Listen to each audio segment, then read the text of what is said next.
Hi అండి, hello, welcome back to my channel. నేను మీ Sridevi. So అందరూ ఎలా ఉన్నారండి? నేనైతే చాలా బాగున్నాను. ఈరోజు సండే కదా, సండే కాబట్టి నేనైతే ఏం రెసిపీ చేశాను ఏంటి అనేది మీ అందరితో షేర్ చేసుకోవాలనుకుంటున్నాను. సో ఇక్కడైతే పచ్చిరొయ్యలు ఫ్రై అయితే చేశానండి. ఈ పచ్చిరొయ్యల ఫ్రై చాలా బాగుంటుంది. ఇది ఎలా చేయాలి ఏంటనేది నాకు కామెంట్ సెక్షన్లో కామెంట్ చేస్తే నేను పూర్తి రెసిపీ అయితే వీడియో తీసి పెడతాను. ఇంకా పచ్చిరొయ్యలు ఫ్రై అయితే అయిపోయిందండి. ఆల్మోస్ట్ దగ్గరగా అయితే అయిపోయింది. ఇప్పుడు ఆయిల్ అయితే సెపరేట్ అయిపోయింది కదా, నాకైతే ఫ్రై అయితే అయిపోయింది. ఫ్రై చక్కగా రసం పెట్టుకున్న, సాంబార్ పెట్టుకున్న రైస్లో తింటే చాలా బాగుంటుంది. ఇంకా అలాగే పచ్చిరొయ్యలు ఫ్రై చేశాను కదండి. ఇక్కడ వచ్చేసి బెండకాయ పచ్చిరొయ్యలు అయితే పులుసు పెడుతున్నాను.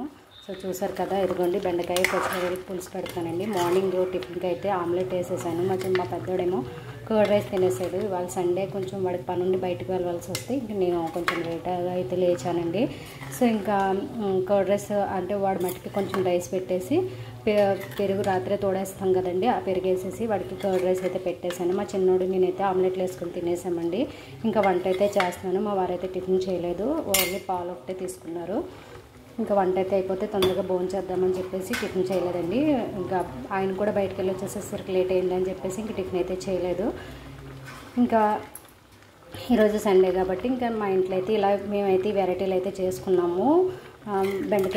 బెండకాయలు వేసి టమాటా వేసి చక్కగా మా వాడైతే పచ్చిరొయ్యలు పులుసు పెట్టమన్నాడు. యాక్చువల్గా అయితే నేను గోంగూర పచ్చిరొయ్యలు వండుదాం అనుకున్నాను. వాడైతే గోంగూర పచ్చిరొయ్యలు వద్దని చెప్పేసి అన్నాడు. ఇంకా వాడు వద్దన్నాడు కదా అని చెప్పేసి ఎలాగో బెండకాయలు ఫ్రెష్గా ఉన్నాయండి, తీసుకున్నాను కదా అని చెప్పేసి బెండకాయ పచ్చిరొయ్యలు అయితే పులుసు పెడుతున్నాను. ఇంకా పులుసు అయితే వేయలేదు, పులుసు వేయాలి. కానీ ఇంకా మా వారికి బెండకాయ పచ్చిరొయ్యలు పులుసు కన్నా ఈ పచ్చిరొయ్యలు ఫ్రై అంటే చాలా ఇష్టం. మా వారి కోసం ఇక్కడైతే నేను పచ్చిరొయ్యలు ఫ్రై అయితే చేసేసానండి. పొద్దుటికి సాయంత్రానికి సరిపడగా ఇంకా నాకు పిల్లలకి బెండకాయ పులుసు అయితే పెట్టేసుకున్నాము. పొద్దుటికి సాయంత్రానికి సండే కదా, ఇంకా ఒకసారి వంట అయితే అయిపోతుందిలే అని చెప్పేసి ఒకసారి పెట్టేశాను.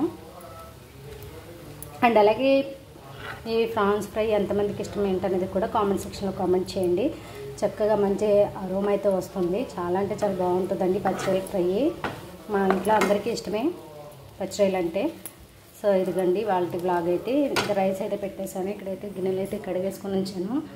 ఇక్కడ రైస్ కూడా అయిపోయిందండి. ఇప్పుడు టైం వచ్చేసి 12:30 అయితే అవుతుంది. చిన్న డ్రాయింగ్ క్లాస్కి వెళ్ళాడు, పెద్దోడేమో షటిల్ క్లాస్కి వెళ్ళాడు. వాళ్ళు వస్తే ఇంకా వాళ్ళు వచ్చేసరికి 1:30 అట్లా అవుతుంది. 1:30 అలా అవుతుంది. ఈలోపు నేనైతే వంట అయితే ప్రిపేర్ చేసేస్తున్నాను. సో నాకు కూరలు అయితే అయిపోతున్నాయి కదా, ఇంకా తర్వాత బట్టలు అయితే టెర్రస్ పైన అయితే ఆరేయాలండి. బట్టలు అయితే ఉన్నాయి. ఇవాళ సండే కదా, సాటర్డే అయితే బట్టలు అయితే వాషింగ్ మిషన్ అయితే వేయనండి. సో సండే అయితే వేస్తాను. మొత్తం పిల్లల యూనిఫామ్ మొత్తం అవన్నీ ఉంటాయి కదా, రెగ్యులర్ బట్టలు అవన్నీ ఒకసారి వేసేసి పైన టెర్రస్ పైన అయితే ఆరబెట్టేస్తాను. సో ఇంక వంట అయిన తర్వాత పైకి వెళ్ళి టెర్రస్ పైన బట్టలు అయితే ఆరేస్తానండి. సో ఈ వాల్ట్ బ్లాగ్ మీ అందరికీ నచ్చినట్లయితే తప్పకుండా కామెంట్ సెక్షన్లో కామెంట్ చేసేయండి ఫ్రెండ్స్. ఒక లైక్ అయితే ఇవ్వండి. మీరు లైక్ చేస్తే నా వీడియో మరింత మందికి పోస్ట్ అనేది వెళ్తుంది. Thanks for watching.